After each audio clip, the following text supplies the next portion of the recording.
So it's November 2024, and some of you may now be thinking, now's the time to move to Mexico or to Canada. And in this video, I'm going to be talking about 8 questions that are common for people first starting to think about moving to Mexico. For those of you who don't know me, my name is Brighton West, and I live part-time in Mexico, part-time in Portland, Oregon. My wife and I have this wonderful beach house here in La Paz, which is on the Baja California Peninsula, and we live here during the winters, so we have summer year-round. And some folks may be thinking about a part-time life in Mexico just to kind of get away from the US for a little bit, or maybe just a full-time life in Mexico. There are a lot of possibilities. Most of the folks that watch my channel regularly are people who are in their 40s and 50s who are looking at trying to get, maybe 60s, trying to get to Mexico before that special age of 65, which is the time when we all have permission to retire and move to someplace fun like Mexico. But there's so many possibilities with early retirement because it's less expensive here, or working remotely is a possibility for so many people now. So there's a lot of opportunities to move to Mexico, and maybe just recently, a lot of people have decided now's the time to start thinking about it seriously. So let's look through the questions that I'm going to be asking here. I have them written down on a piece of paper. So we're going to talk about, can U.S. citizens just move to Mexico? I actually got these out of Google. It was like, common questions people were asking. Is moving to Mexico a good idea? Quick preview, yes, it is. Can U.S. citizens own property in Mexico? How much money do you need to move to Mexico? Is healthcare reliable and expensive in Mexico? Where is the safest place to live in Mexico? Can I work in Mexico? Can I escape U.S. politics if I move to Mexico? And what is the downside of moving to Mexico? So let's just start with, can you just up and move to Mexico? So if you have a passport, you can pretty much move to Mexico for 6 months at a time. Usually there are tourist visas. They're typically 180 days long, or sometimes shorter if you're doing border runs. And if the Mexican government decides to kind of crack down, they might offer shorter visas. But for the most part, a tourist visa for someone from the United States coming in is going to be 180 days. So if you want to come here part-time, if you want to spend your winters in Mexico and just rent a house, totally doable, very easy. You don't need residency in Mexico. You can just get that 180-day tourist visa. Rent it. A furnished house is a great idea because sometimes putting the utilities into your name can be tricky if you only have a tourist visa. Opening a bank account could be tricky, but you can use your credit cards from the United States in many places, especially places where there's a lot of foreigners living. And also you can use an ATM card from the United States to get pesos out of an ATM here. And that's the best way to get a good rate on pesos is using an ATM. So really, can you just cross the border, come over? As long as you have that passport and something at the border for them to stamp that says you can come in, and they write in 180 days or whatever day that is that you have to leave by, then you're pretty good. If you are driving onto the mainland in a car, you also need a temporary import permit, which is going to come with a non-refundable deposit of, I want to say like $400, or a refundable deposit of like $400. So essentially they want you, if you're coming down with your car, they want you to take it back with you and not leave it in the country. Those rules don't apply to the Baja Peninsula, which is where I live. So there are some benefits to living in certain parts of the country, and that'll kind of be a theme that comes up throughout this video. Is moving to Mexico a good idea? And of course, I live here half-time. I wish I lived here more often, but I'm married and my wife really likes getting back to the United States to family, and she has a little farm there, so she wants to be there during the summers. But it is a wonderful place to live. The Mexican culture is really great. The cuisine is really great. The cost of living down here is less than in the United States. So typically, you could pretty much cut your costs in about half if you lived in Mexico instead of in the United States, especially if you're living in a bigger city in the United States. The pace of life in Mexico is really slow. I've done videos with people who've had to decrease their blood pressure medicine because life became so much easier and so much less stressful in Mexico. We have a female president here in Mexico as of earlier this year. So if you're looking for a female president, you can find one here in Mexico. And of course, you are still close to the United States. If you have family and friends back in the United States, Mexico, Canada, of course, are going to be the two closest places that you can go to get out of the United States without being too far away. There are a lot of other places in Asia which are really great deals, less expensive, beautiful countries to live in. But getting back and forth to the United States, if you have friends or family that you want to visit or just want to be around for those people, being in Mexico is really pretty simple way to do that. Can U.S. citizens own property in Mexico? And the answer to that is yes. So across all of Mexico, you can own property. There are, and this is a very common misconception that people think that you can't own property in Mexico. And I think that might have been true 30 or 40 years ago or something, and it just kind of persists. Now, when you own property close to the border or close to the ocean, then there's going to be some restrictions. Essentially, you have to have a bank trust own the property. So you pay the trust every year. You're the only person that has rights to the property. And it's just like owning the property, except you have to have a bank involved just from a technical standpoint of how the laws in Mexico work. If you're close to the border, close to the water, you need to have that bank trust. It's called a fideicomiso, but everyone can totally own property in Mexico. How much money do you need to live in Mexico? And this could be a very broad answer, but I would say kind of as low as $1,000 a month and up to, $2,000 a month. That's kind of the low end. That's going to get you going pretty far in most cities. Now, you could do it with less money, and there's going to be a little caveat here too. I want to warn you of that. You could do it with less money if you were living in a very rural area. But most people moving to Mexico want to live in more of the areas that have more services available, that they can kind of live that more, I don't want to say extravagant because it's not really extravagant, but the more upscale lifestyle that they couldn't afford to live in the United States. So $1,000, $2,000. If you have more than that, you can just go out to eat more often. You can drink tequila that's more expensive. There's an awful lot of options that just open up. But for $1,000, $2,000 a month, you'll be living great in Mexico. Now, the caveat is if you want to stay past that 180 days, then you need to have a residency visa, either a temporary residency visa or a permanent residency visa. And I don't have the numbers at the top of my head, but plan on either showing somewhere in the $3,500 to $4,000 in monthly income. So you prove to the Mexican government that you have monthly income to support yourself here, and you're not going to become a burden on society in Mexico. And this is for temporary residency. Permanent residency is for mostly just retired people and people with more money than this. And I think I want to say the number is like $70,000 in the bank. So you have the option of proving that you have a certain amount of money coming in every month or a certain amount of money in the bank. And the bank could be just your checking account, your savings account, but also your IRAs, anything, not pensions, not Social Security, but anything that you have the right to. So a 401k would be great, an IRA would be great. So you just have to show them that you have a certain amount of money in the bank and you should be able to get that residency visa. Now, I'm not going to talk about the process to get one of those. There's lots of videos on the internet about that, but you can really live on a lot less money than the government requires you to have to come to Mexico on a more permanent basis or a temporary basis. But beyond that, 180 days.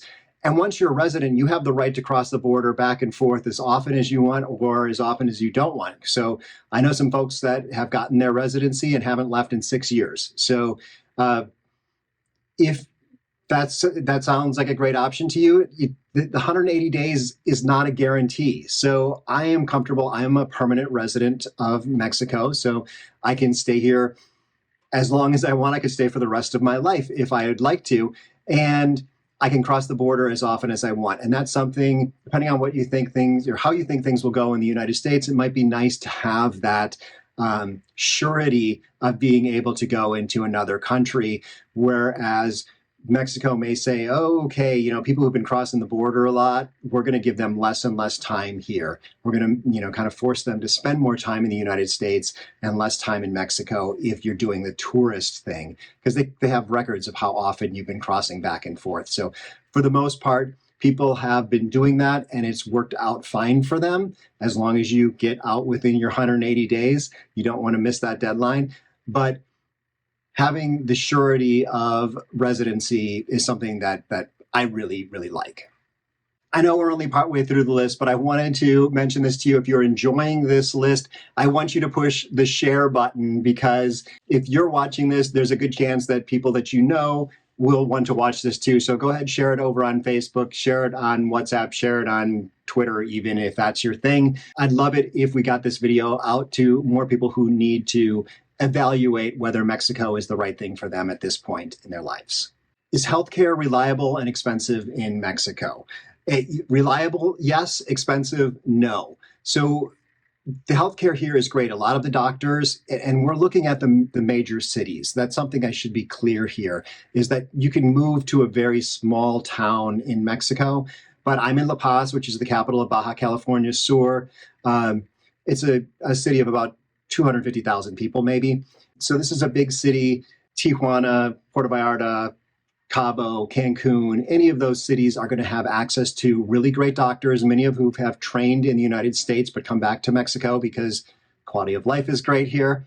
It's going to be a lot more affordable to work with those doctors. So affordable that a lot of people don't even have health insurance here. So a lot of expats, a lot of foreigners that move here are working on the self-insured model, because the majority of things that happen on an annual basis or something like that, if you get sick, if you break a leg or something like that, they're going to be so inexpensive to fix that you're just going to pull the money out of your pocket and pay. Like a night in the hospital, I want to say, with services, somewhere around $800. In the United States, it's much more than that. So if you had to stay in the hospital for a few days, for a few nights, coming up with $800, especially if you were able to meet those residency requirements, that's not going to be that bad. It's not like the United States, where if you don't have insurance and you go in the hospital for a few nights, you're going to be bankrupted. Down here, it's going to be much more affordable. Now, there are insurance options available. It's just that because most stuff is so affordable, a lot of people don't even look into the insurance options. But I would encourage you to have some kind of plan for the catastrophe. So what if you get cancer? What if you get into a car accident and you have life-threatening injuries? They can take care of you here, but that bill is going to add up to something that is going to be a lot harder to pay off. But let me give you a couple of examples. I had to go in to see the doctor here in my little town just outside La Paz, because I had like a pain in my toenail. Was kind of, there was like a little fungus or something growing in there.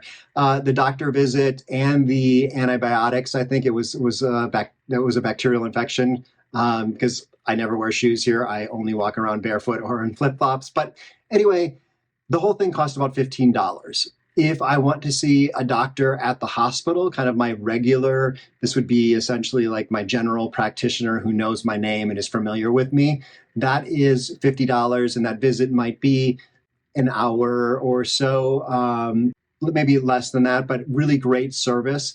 And that's the entire cost. That's not just a copay or something like that. Also, similar cost to see a specialist.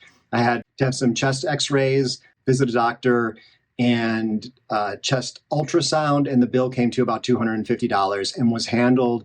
I think I called, they got me in the next day, including, over to the chest x-rays, and all of that was handled within 48 hours and around $250. So things like that, very affordable. Even someone in one of my videos I interviewed, they had a traumatic brain injury because they'd gotten into an accident on their bicycle, and they had chunks of skull in their brain, $15,000 to get that fixed. So $15,000 is not chump change, but for traumatic brain injury and brain surgery, they got this at a hospital in Guadalajara. They were close to there.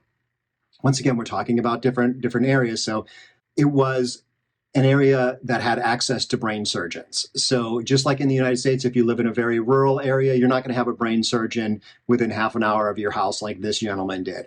Here in La Paz, probably there are brain surgeons here.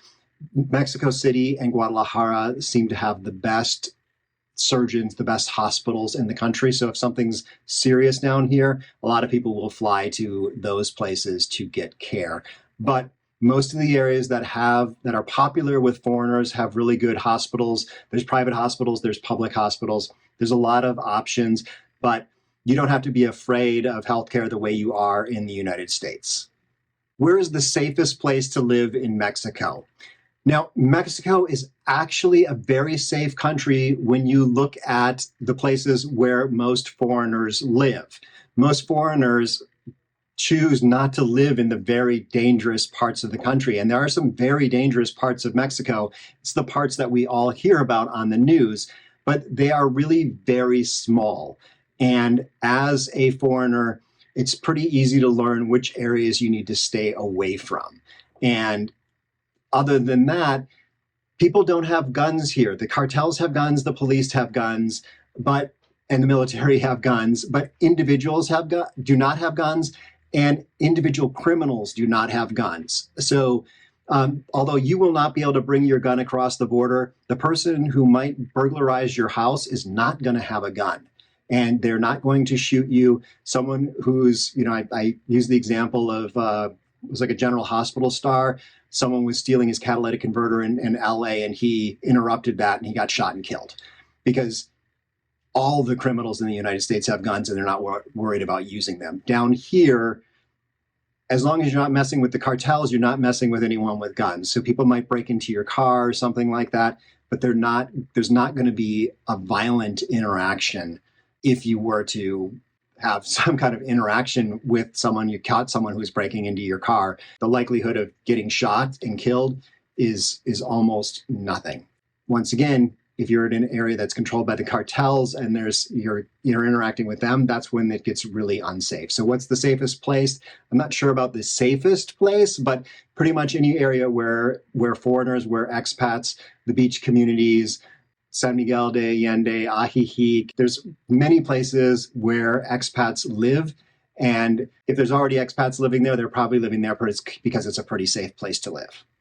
Can I work in Mexico? And I'm not going to give a definitive answer on this. I can tell you that the internet is really pretty good here. I work on a fiber connection. I mean, it's not amazing. It's like 100 megabits per second or something like that, but it's really inexpensive for me. But we also have a Starlink connection. So depending on how you feel about Elon Musk, you may or may not want to invest in Starlink, but pretty much it says, it's opened up internet for anywhere in the world. You could be really out in the middle of nowhere, off grid, and have a great internet connection. So from a physical standpoint, if you can work remotely, you can probably do it here. Now, from a legal standpoint, it's a little more tricky. And this is my understanding. If you're a permanent resident, you do have the right to work. So that's just part of permanent residency. Temporary residency, this is where you get 4 years of time in Mexico with some renewals in there. You have to apply for a work permit. Tourists are not allowed to get work permits. Now, it's clear if you are going to work in Mexico that if your clients are in Mexico, if you're working as a bartender or something like that, or a real estate agent, you definitely have to have a work permit. What's a little less clear, and people say both things, so that's why I'm going to say nothing, is whether or not tourists can come in on one of those 180-day tourist visas and work remotely, whether or not that's legal. There are a lot of things in Mexico that are in legal gray areas, and I just don't know the answer to that. I looked around to try to find the answer, and there are people saying both things all over the internet, and it's just not clear. What is clear is if you're working here and working and earning money inside Mexico, you definitely have to have a work permit. Is it possible to move to Mexico and escape U.S. politics? I think it's probably possible to escape U.S. politics inside the U.S., but it's a lot easier to do that in Mexico. I think, after the election happened, a lot of us haven't really been talking about it very much because politics is not something that's all that important to people who live here. It's not something that's impacting us as much because we are living in another country. Also, the other people here, we're interacting with Mexican people who don't care about U.S. politics, or a lot of Canadian people who don't care as much about U.S. politics. So it doesn't come up like the way it does in the United States, where almost everyone is from the US, and so they're interested in talking about that topic. So it's pretty easy. It's somewhat of a taboo topic to bring up amongst expats because a lot of us have come here to escape all that nastiness that has become, has come from US politics. So people are coming here to escape that, and you can definitely escape, but you can definitely bring it all with you if you want to. There'll be someone here to discuss politics with you. Just be sure to take those clues if someone's trying to take the topic or take the subject away from politics. Just kind of listen to that, be polite, and switch to something that's not politics. So not everything is positive about living in Mexico. Living in Mexico is very different than living in the United States, and living in Mexico is very different than vacationing in Mexico. So a lot of people come to Mexico on vacation. They go to Cancun, they go to Cabo, they stay at an all-inclusive resort. People wait on them. They probably tip in dollars. The rest of Mexico is not like that. The rest of Mexico is a foreign country, and it is not just set up to cater to people from the United States. So a couple of things that you're going to need to get used to. And one of them is kind of the bureaucracy and the efficiency or lack of efficiency. Things in Mexico typically don't run as smoothly as people from the United States expect them to run. It's just a fact of life. And if you can accept that, your life will be so much better, like no matter where in the world you are. But trying to set your expectations for how the rest of the world is going to work usually doesn't work well in Mexico, and it usually doesn't work well anywhere in the world. So if you can get rid of that, that will be a positive thing for you overall. The infrastructure is different here. The utilities are not as reliable as the United States. I think of back to when I was growing up in the United States in the early 80s or so, when the power would go out once in a while. And whereas recently it doesn't seem like it goes out unless there's some major storm or something like that. Down here, the power goes out every once in a while. You have a battery backup. A lot of people have solar panels. The roads are not nearly as good as those in the United States. I kind of think the United States treats you like a child when you're driving. There's guardrails and, those little rumble strips on the side of the road to make sure you don't go off the side of the road. Here in Mexico, you're going to be responsible for yourself when it comes to driving. Most people don't drive after dark, not because it's unsafe, because some cartel is going to come and get you or robbers are going to come and get you, but cows will have wandered into the road because there's not fences along all the roads. So that infrastructure is, it's not as developed as it is in the United States. Sidewalks are another thing. We really take it for granted how good sidewalks work in the United States in terms of having curb ramps and not having big holes in them, or all different sizes and steps where you wouldn't expect them. But sidewalks in Mexico are you have to pay a lot more attention when you're walking. Once again, you're not babied, you are responsible for yourself. Language, this is Mexico, so people speak Spanish. Some people speak English. The more you're around other expats, the more English will be spoken. So if you go to somewhere like Cancun or Cabo, it's likely that the locals will speak more English. But the further you get from those big tourist centers, like here in La Paz is not a big tourist destination. There's a good amount of foreigners that live here, but it's kind of touch and go whether or not someone's going to be able to speak English to you. So for instance, if you go to have your electricity turned on here in La Paz or work with that, I think there's one person at the utility company that speaks English. So you kind of have to go to that one person for all of the 250 people in La Paz. So for the most part, you're going to need to learn some Spanish, and that's also the polite thing to do. You're moving to another country. This is their country. Learn some Spanish, but depending on where you live, you may or may not need a lot of Spanish. Safety, it's something that people talk about a lot, and I've mentioned it already in this video.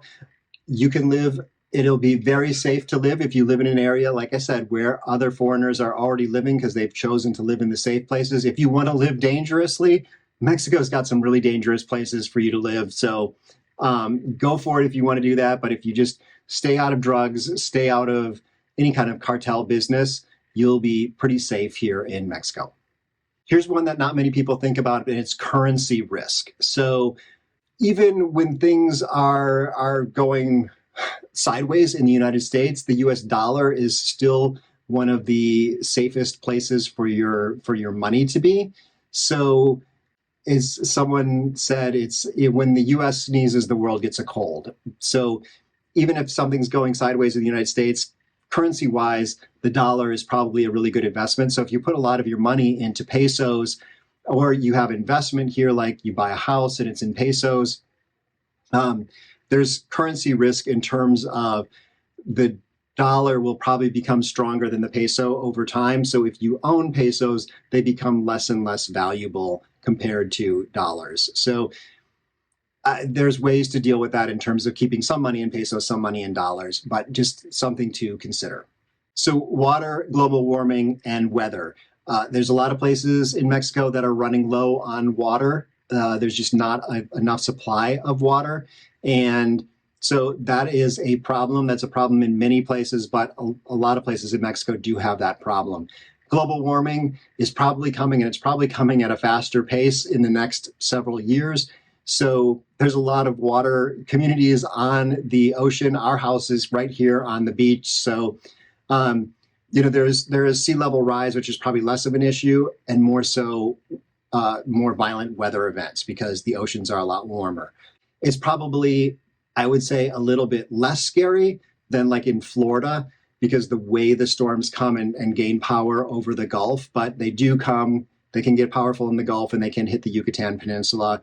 The way things work, Mexico, I think, gets less of a hurricane problem than the southeast states of the United States, but global warming is definitely impacting hurricanes. And global warming is making things hotter in general. So Mexico being a warmer climate, it's getting even warmer. It's typically getting even drier. So a few things to think about from the long-term perspective.